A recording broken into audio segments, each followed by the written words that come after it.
This morning we're going to read about a new saint named Juan Diego.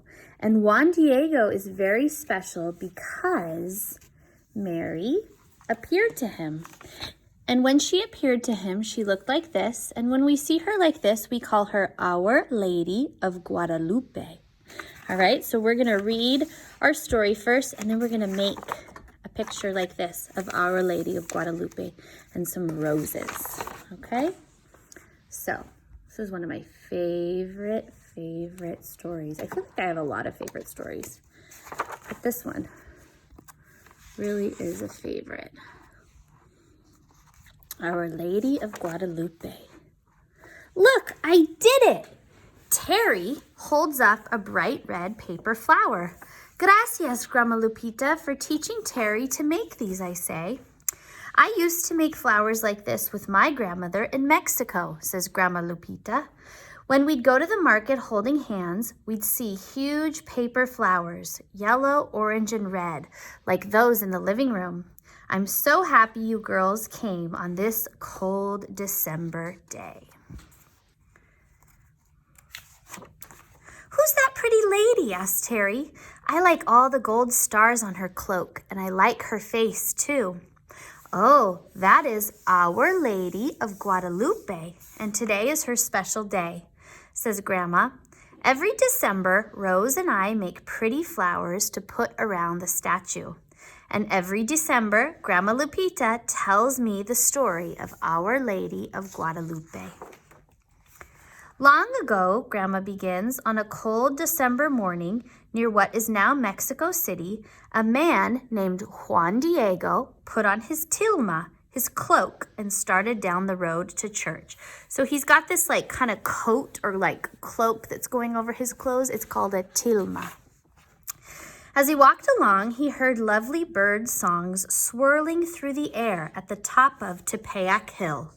Ooh, look, I see light shining down and I see the birds. Curious, Juan Diego looked up. Suddenly, all the birds went silent. Juan Diego only heard the wind. Then, at the top of the hill, Juan Diego saw a shining, bright light. Grandma carefully pulls the folded paper she's holding into petals. Please don't stop, said Terry. What happened next? Grandma smiles. Like morning sunlight, as if the sun had slid down to the earth, the hill glowed. In the middle of all that soft light was a beautiful lady, says Grandma, picking up the statue. Her cloak shone with stars. She was floating on a sliver of moon. Her skin was brown and beautiful, and the lady smiled. Now, Juan Diego doesn't realize that this is Mary. He's just thinking he's seeing a beautiful lady. Juan Diego wondered, who was this lady surrounded by light?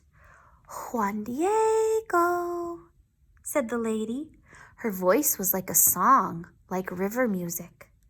The lady asked Juan Diego to go visit the bishop in the nearby city and ask him to build a special church for her on the hilltop. She wanted a place where people could rest and pray. So the bishop is kind of like the leader of the church in the city. So she's asking Juan Diego, go see the bishop and tell him I want a church to be built on this hill. So Juan Diego started down the dirt path. He was a good man and he wanted to do as the lady asked. But he didn't know the bishop, and the bishop was a very important man. When Juan Diego arrived at the palace, many people were waiting to speak to the bishop also. Juan Diego stood quietly. He waited and waited and waited. I don't want to disappoint the beautiful lady, thought Juan Diego. Finally, it was his turn to talk to the bishop. The bishop listened. The bishop thought. But then he said, I need a sign, proof from the beautiful lady. Juan Diego wished that he was able to build the church himself. He walked home slowly. He went softly by the hill, hoping that he wouldn't see the lady again. He didn't want to tell her that the bishop was not ready to build the church. "Juanito," called the lady. Juan Diego looked up and saw the beautiful lady. Rays of light shone all around her. Then Juan Diego looked down sadly.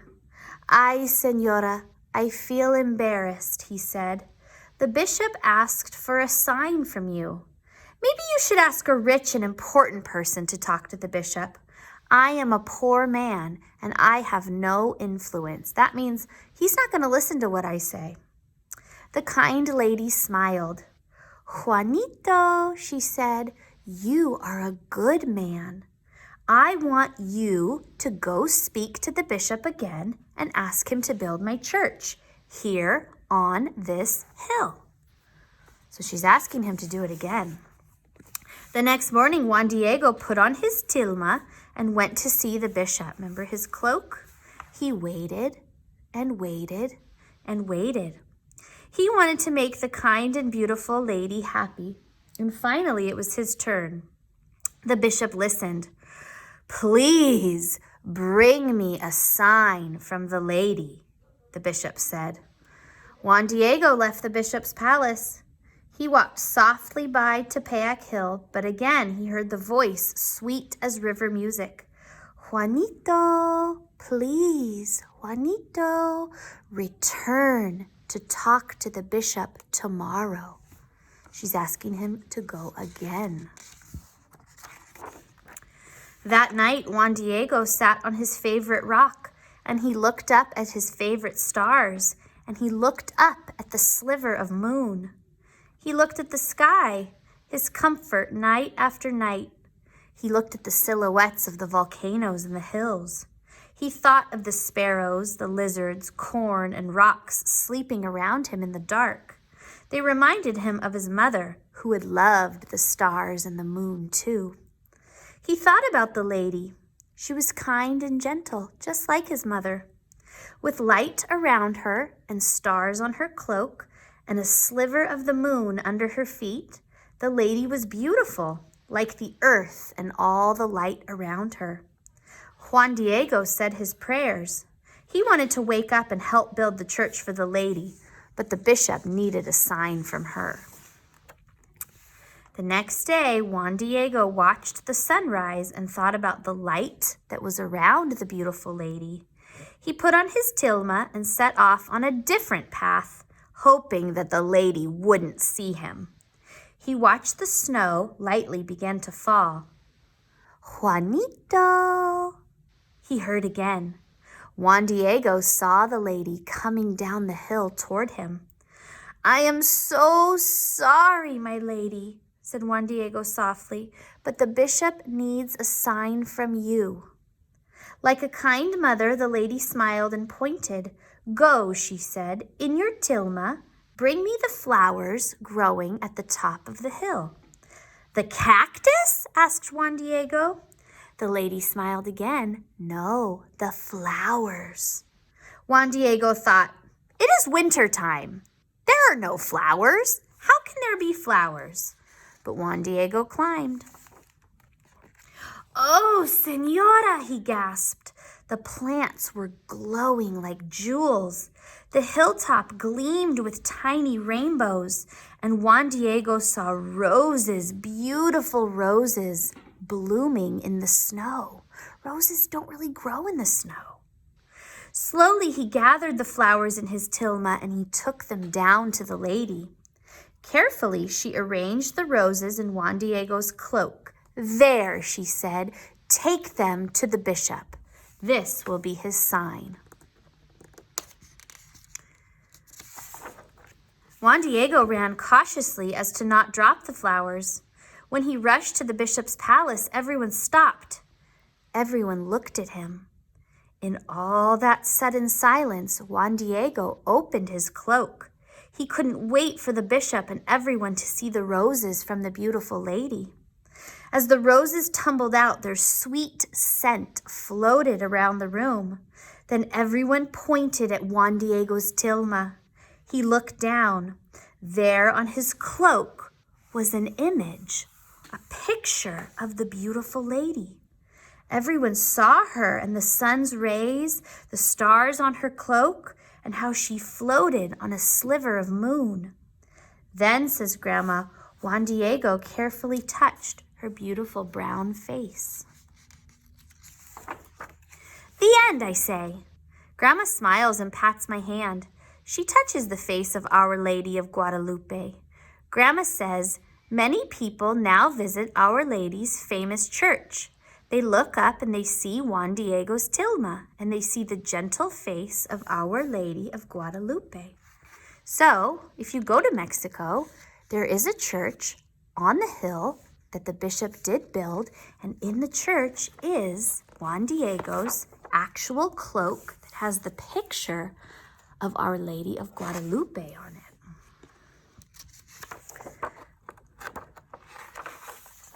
Grandma Terry and I put our flowers around the statue. I love that story, says I say. Your name is Lupita, so this is your special day too, right? Grandma hugs me and says, Rose, Terry, I have a surprise for you. And she takes us to the kitchen. Look, says Terry, rose cookies. They smell delicious, I say. Roses in December, a party to celebrate Our Lady of Guadalupe. So I love that story. So we're going to work on this now. So you can get your crayons and markers ready. And we're going to color her together. So I'm going to tell you what colors you should kind of use. And we're going to color her. First, we're going to use our orange marker. Make sure you have your orange marker.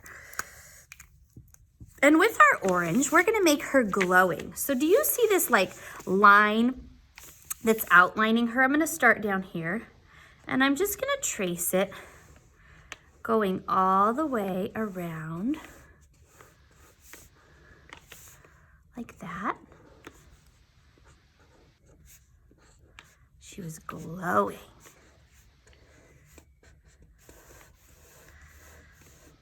Okay.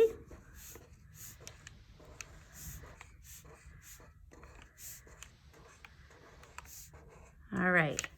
Then we're going to stick with our orange and we're going to trace all these glowing lines that are sticking out from her.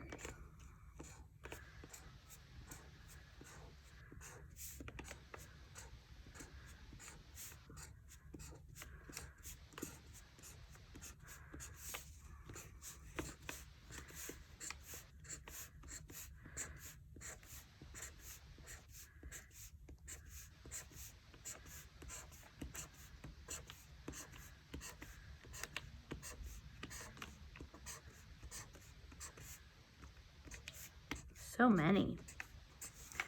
And then we're going to use our yellow crayon. And we're going to color all this glowing part in.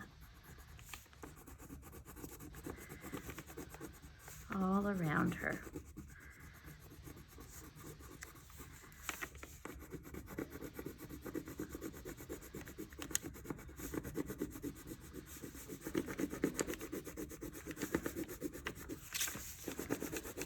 Can you imagine if you were walking and Mary appeared to you and asked you to go talk to the bishop to build a church?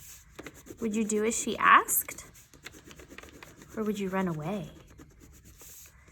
I think that if Mary chose, whoever Mary chooses to do a job like that must be very special.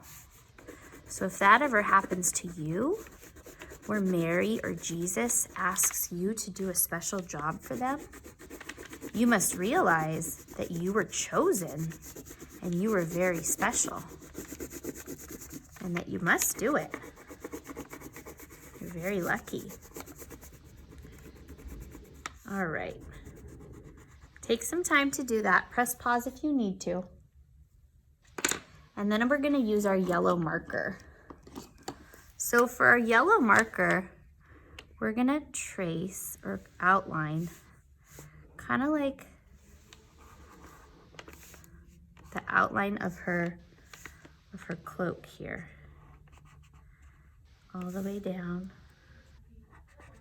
all the way down like that. And then you're even gonna make like a little bit behind her and the angel wings down here with our yellow. Let's see. We'll do our angel a different color. So just around the angel and the angel wings. And then on the other side.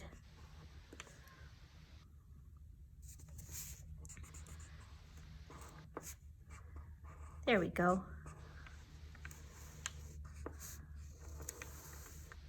All the way around her arm. There we go. A little tricky. A little tricky. Then let's see. We got to do her brown hair. It's peeking out from under her veil. Her veil goes around her head, but her hair is peeking out. Like that. Beautiful. All right, then her cloak. So all these little stars around her cloak, we'll do them yellow. Just kind of color on top of them and make them yellow. There's even some way down here at the bottom and one right here. And then the next part's gonna be a little bit tricky. We're gonna have to color around all that like a light bluish color. So I'm gonna choose one of my crayons. I want you to use your crayon. And you're gonna kind of color around her stars. All around her stars.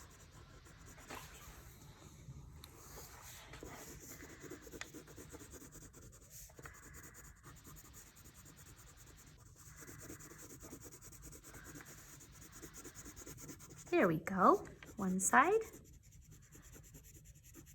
Just really lightly, you don't have to press too hard. The harder you press, the longer it kind of takes to color. And the more your hand gets tired.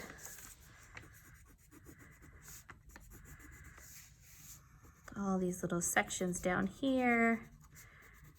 Her cloak is kind of like folding. Even this big section right here.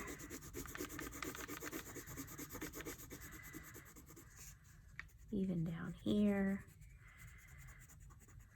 All right. Then, remember, she's standing on a sliver of moon. So I'm just gonna color the moon that she's standing on gray, like that. Standing on a sliver of moon. Okay, let's see. I'm also gonna make her, the thing around her neck here yellow, around her hands yellow, right here, all the way up. I'm looking at the picture, the little ties right here kind of look grayish. And then the rest of her, I'm gonna do kind of like a really, really light red on her dress.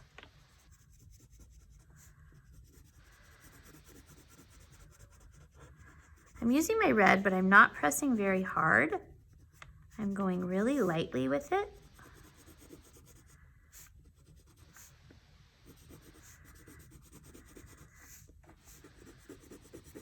Because I don't want it to be too dark. So see how I'm going very, very lightly?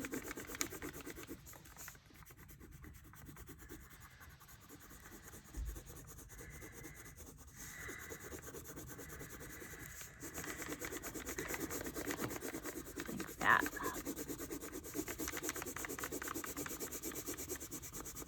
All right, and then all I think we have to do is her skin.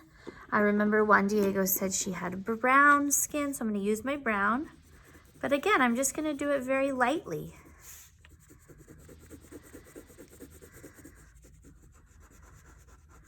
very lightly.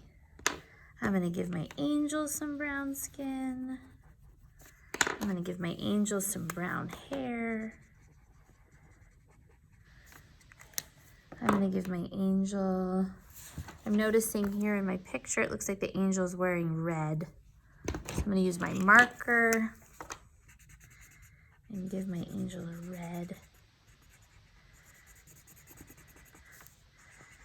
red shirt. Oh, his little hands are poking out. And then you can color your roses. You can make them pink, you can make them red. I'm gonna let you decide whatever color you want for your roses.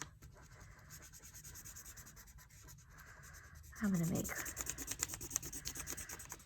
I'm gonna do some crayon roses and some marker roses. But I think I'm gonna do all of mine red, because that's what color they were when Juan Diego filled up his tilma, right? He knew that him and Our Lady of Guadalupe put the roses in the tilma.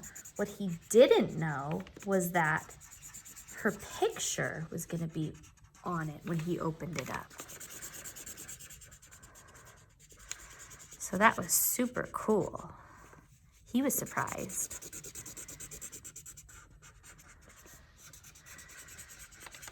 There we go. Maybe I'll use like a light pink for the other ones. Like a red violet.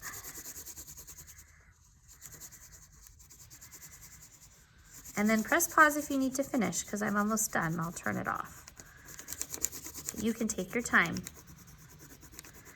I want you to take your time.